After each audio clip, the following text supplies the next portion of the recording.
Hello, kindergarten scholars.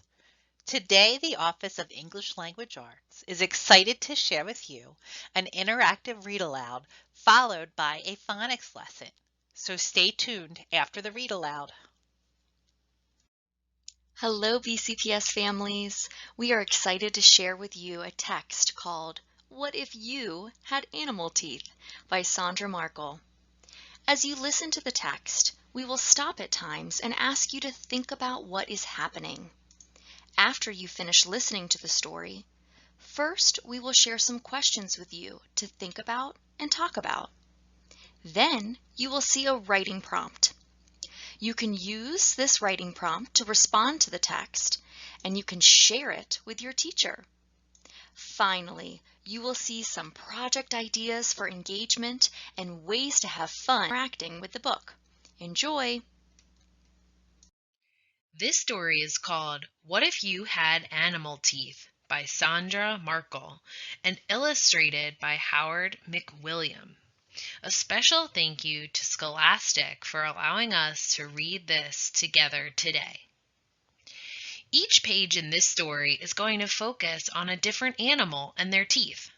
First, the author will give us some information about the animal and their teeth. Then we will see what would happen if people had the same teeth as the animal. Kind of silly, right? While you listen, I want you to think about what it might be like to have the teeth of these different animals. I also want you to think about why the author wrote this story for us. Did she want to make us laugh? Did she want to teach us about animals? Let's find out. So, you've lost your front teeth. Before you know it, two new ones will push right into their space. But what if an animal's teeth grew in instead? Beaver. A beaver's front teeth are shaped like chisels and are very sharp. They're perfect for biting off bark and cutting down trees. Fact. A beaver's front teeth have a coating that contains iron. That makes them super strong and orange. If you had beaver teeth, your front teeth would never stop growing, so you could gnaw all the tough stuff you like, day after day, for all of your life. I think the author wrote this part of the story to be funny. Look at that boy's big teeth. Do you see in the illustration that he took a big bite out of the book? Great white shark. A great white shark's front teeth are like all its others, 2 inches long with an edge like a steak knife. They're great for biting through super thick things, like an elephant seal's skin. Fact. Great white sharks get new teeth about every 100 days. That keeps their bite at its sharpest. If you had great white shark teeth, you'd never have to worry about losing a tooth. There'd always be a new tooth growing behind it, ready to slide into place. And there'd never be a gap in your bite. Narwhal. What is a narwhal? I haven't ever heard of that animal before. A narwhal's front teeth do something quite strange. The right one stays small, but the left one grows longer and longer and longer, to nearly 10 feet. Once it's that big, it has a new name. Instead of a tooth, it's called a tusk. Fact. A narwhal's long front tooth grows right through its upper lip. What would you use your tusk for if you were a narwhal? Would you poke around to find fish or fight off your enemies? Or would you feel your way through the dark parts of the ocean? Even scientists wonder what a narwhal does with its tusk. I can see from the illustration that a narwhal is some kind of marine animal. He sort of looks like a big fish. Elephant. An elephant's front teeth are called tusks too. A male's tusks grow between 5 and 7 inches longer each year of its life. The world record elephant tusk was more than 11 feet long. They're great for digging water holes and pulling up tree roots to munch. Fact: elephants are right-tusked or left-tusked, meaning they use one tusk more than the other. If you had elephant tusks as your front teeth, they would be super strong too. You could easily lift and move your bed, or even the family car, and no one would bully you, not even tigers. Rattlesnake. Are rattlesnakes dangerous? They kind of look scary in this picture. Let's find out. A rattlesnake's front teeth are called fangs. They're shaped like hooks and the tips are like needles. They fold up like a pocket knife when the snake closes its mouth and snap forward when it opens wide. Fact: when folded back, a rattlesnake's fangs slide inside fleshy covers. That way, the needle tips don't nick the inside of the snake's own mouth. If you had rattlesnake fangs, your front teeth would inject deadly venom. So your teeth would be all you'd need to fight enemies or to catch food to eat. After reading, I learned that rattlesnakes can be dangerous. Their front teeth inject venom when they bite you. Better stay away from rattlesnakes. Naked mole rat. A naked mole rat's front teeth are shaped like shovels and are in front of its lips. They're perfect for digging the family's tunnels without getting a mouthful of dirt. Fact: like beavers, a naked mole rat's front teeth never stop growing. Biting hard roots and bulbs wears the teeth down so they don't get too long. If you had naked mole rat front teeth, you could move each tooth separately, to the left or to the right. They'd work just like chopsticks for picking up food, bite by bite. Vampire bat. A vampire bat's front teeth are triangle-shaped and sharp as razors. They're perfect for scooping out a bit of an animal's skin so they can lap up the blood that flows into the wound. Fact: baby vampire bats have teeth, but for the first 4 months, they aren't strong enough to fly and hunt, so they nurse, and they eat vampire bat baby food. If you had vampire bat front teeth, you wouldn't have to worry about them chipping, since they'd lack a hard enamel coat. The edges would wear away easily and always stay sharp. We've learned a lot about different animals. I'm starting to think the author wrote this book to inform or teach us all about different animals and their very different teeth. Hippopotamus. A hippopotamus's front teeth are long, strong pegs with very sharp edges.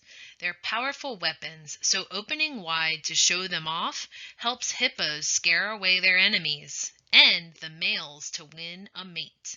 Fact: because a hippo's teeth don't yellow over time, in the past they were made into dentures.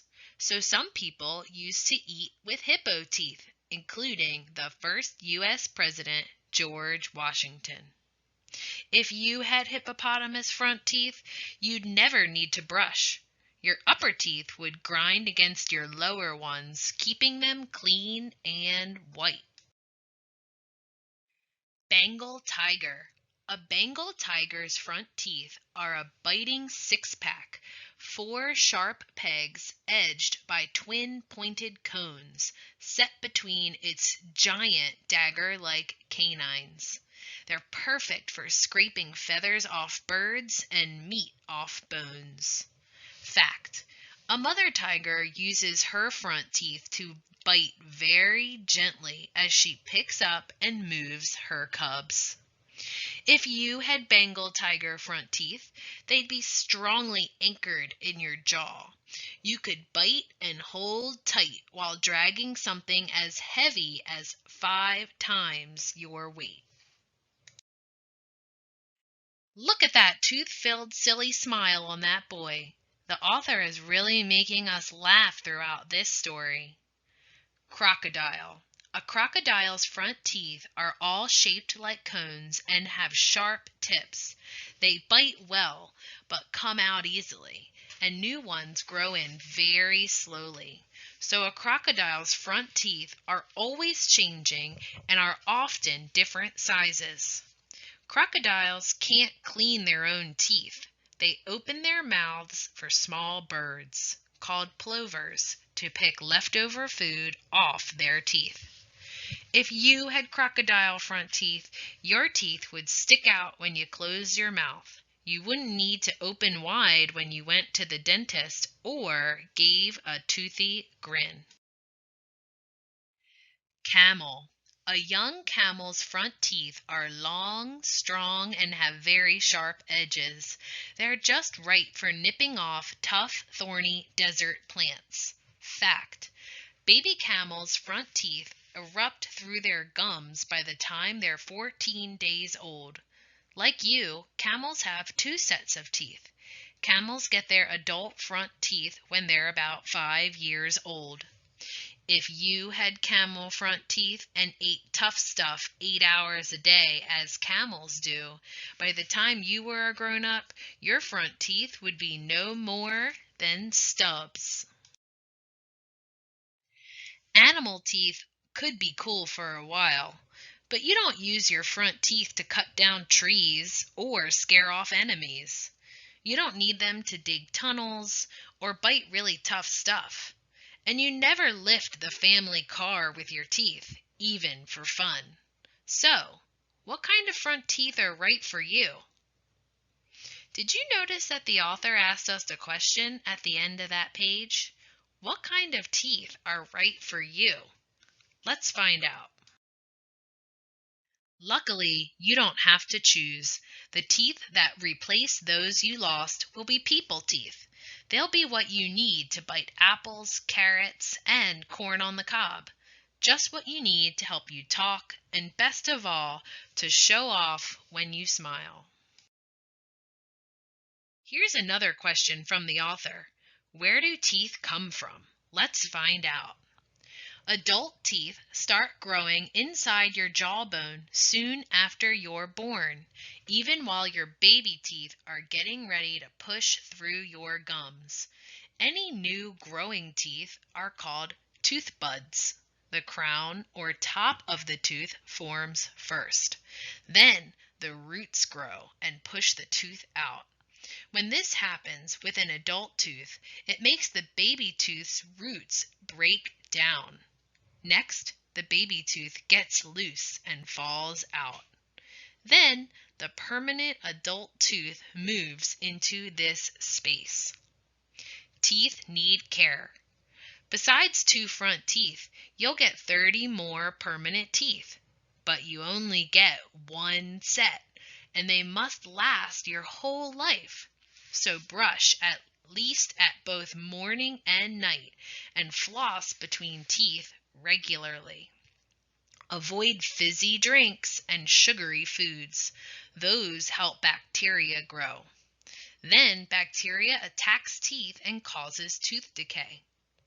Dentists and doctors have found there is a strong connection between having healthy teeth and a healthy body. So taking good care of your teeth can help you grow up feeling like you have something to smile about. Plus, you'll have a beautiful smile that lasts a lifetime. I hope you enjoyed that read aloud. Now it's time to talk about it. Tell someone about the animal's teeth in the story. Which animal's teeth would you want the most? Tell someone 3 facts you learned from this story. What can we do to keep our teeth clean and healthy?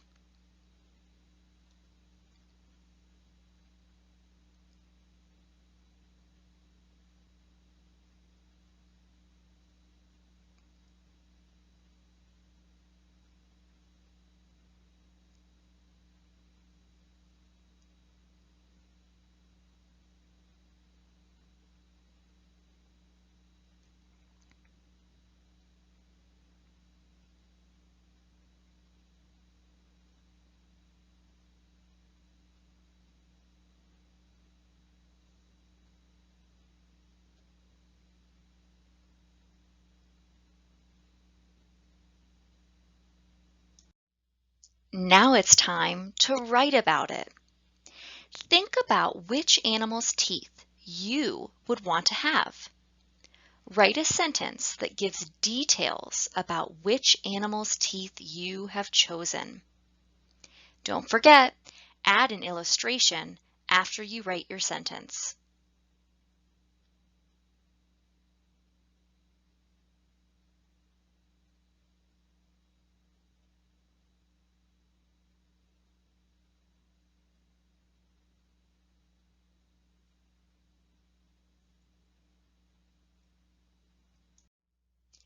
Now it's time to have some fun.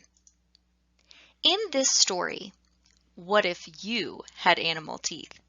You saw photographs of real animals and their teeth. Sandra Markle, the author, told us facts about the animals and how they eat and survive.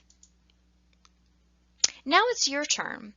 Pick 3 animals from the story and draw a picture of those animals working together, using their teeth to solve a problem. Have fun! Hi readers and writers, I'm so excited to be with you today. In your packet this week, you have been working on long A.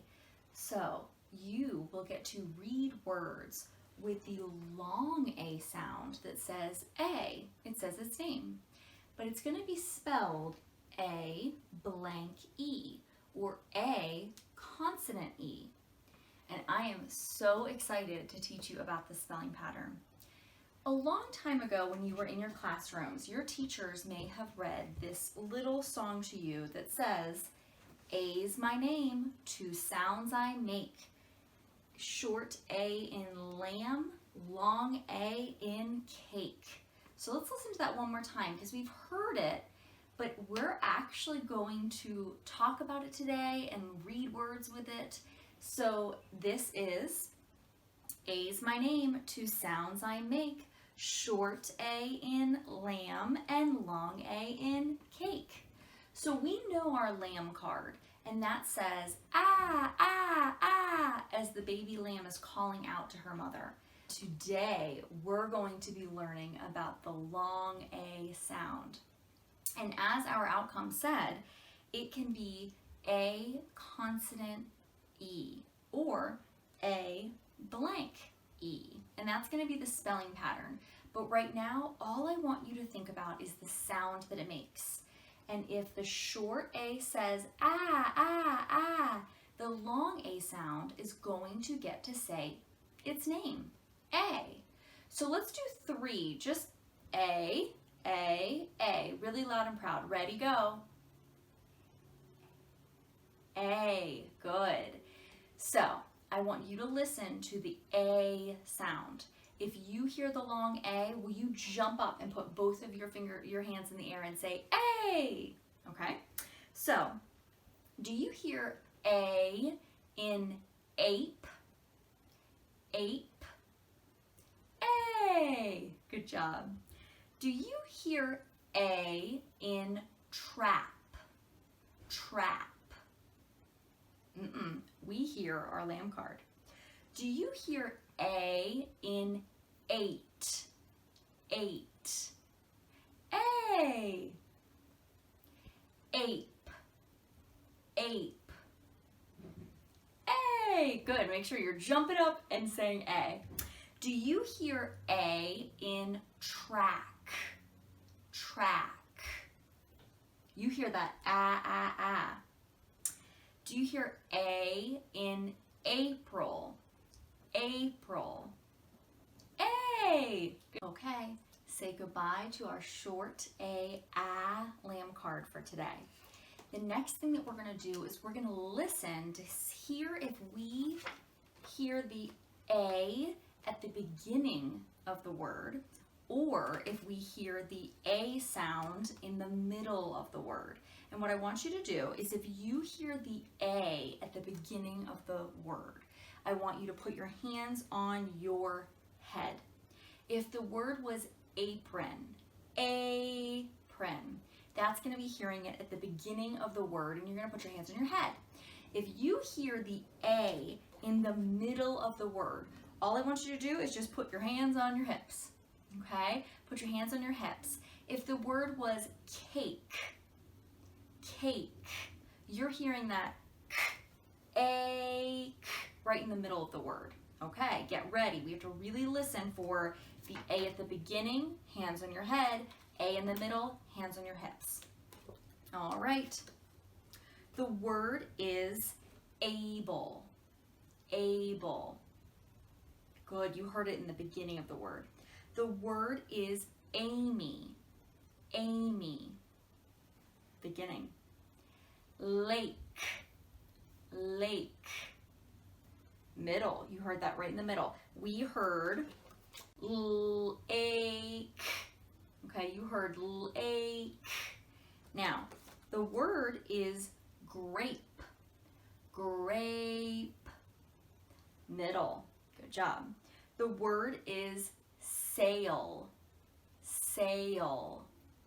Good, you heard that right in the middle. Sail. The word is April. April. Excellent. You heard it at the beginning. Hands on your head. Good. Now that we've listened to our long A sound, I want to show you something really special about this spelling pattern. Okay. This spelling pattern is going to apply for all of our vowels. We're working on long A this week, but you will be working on the other vowels in the next coming weeks. This long A sound, not our short A sound. So this was our short A sound, ah. This is our long A sound, A. Let's say it one more time. It just gets to say its name, A. Good. Let's look at some words with the long A spelling pattern. Remember, when we see this spelling pattern, A blank E, it gets to say its name, A. Instead of having the ah card, we're going to get to say the A sound. So when we're linking our sounds with our letters, I want to show you today the difference between a word spelled like this and a word spelled like that. We are on the hunt for the A blank E. So if I told you the word that I'm looking for is cape, I want to hear that long A sound. A, cape. I am going to find the long A spelling pattern. So I'm on the hunt for this A blank E. Looking for it, and I found it. I see A blank E, and I know that that's going to get to say its long A sound. So if I were to take my time and blend this word, I would have A. This is A, the spelling pattern. Cape, cape. This is using our lamb card. This one is going back to our ah. We have app. Ready? App, cap. Now, the next word that I want to listen for with the long A sound is made, made. So if I'm listening for the long A, I'm also going to look for the long A spelling pattern. A blank E, or A consonant E. I found it. This is made. I know it is made because I see my A blank E. In this case, it is A, D, E. A, this is my consonant, okay? But this whole thing is the long A spelling pattern. So if I were reading it, A, D, made, that's the word. Another thing I want to point out to you is that the E does not have a sound. Sometimes we call this our silent E because it does not make a sound. So we're not going to do our hen card or anything like that at the end of this word. It's going to be the A blank E. That's an entire spelling pattern or a sequence of letters that makes one sound, and it's that long A sound. So now that we can find it, why don't we blend some words to see if we can write long A. So here I see a chart with my short A or my lamb card on one side, okay? And remember that sound is ah.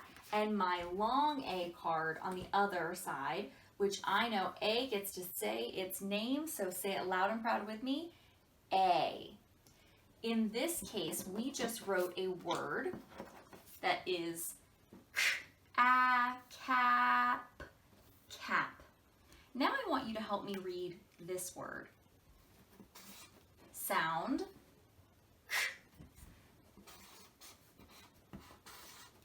Sound. A. Let's blend those together.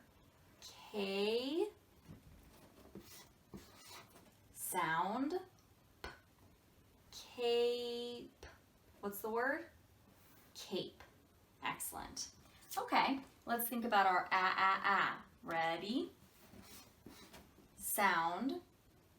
T. Sound. Ah. Blend those two together. Tap. Tap. What's the word? Tap.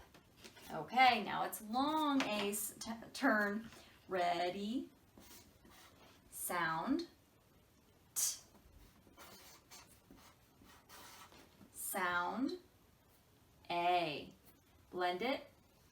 Tape. What's the word? Tape. Let's practice two more with this long A. We're going to move a little faster. Sound. Sound. Blend those together. Lay. Sound. K. Blend it. Lake. What's the word? Lake. Good job. Ready? Sound. Sound. A. May. Make. What's the word? Make. All right, let's read all of our words with this long A sound. Ape. Cape. Tell me this word. Ape. Tape. Ooh. Ache. Lake. Ache. Make. Good job. This week, you learned that A has two sounds. We've always known that our lamb card says ah, and that's our short A sound. Then we know that the A has a long sound. The long sound is A, and the spelling pattern for A is A blank E, or A consonant E. When you're reading your book this week, take your time to find that silent E, that A blank E in your words, and remember it gets to say its name, A. Happy reading this week.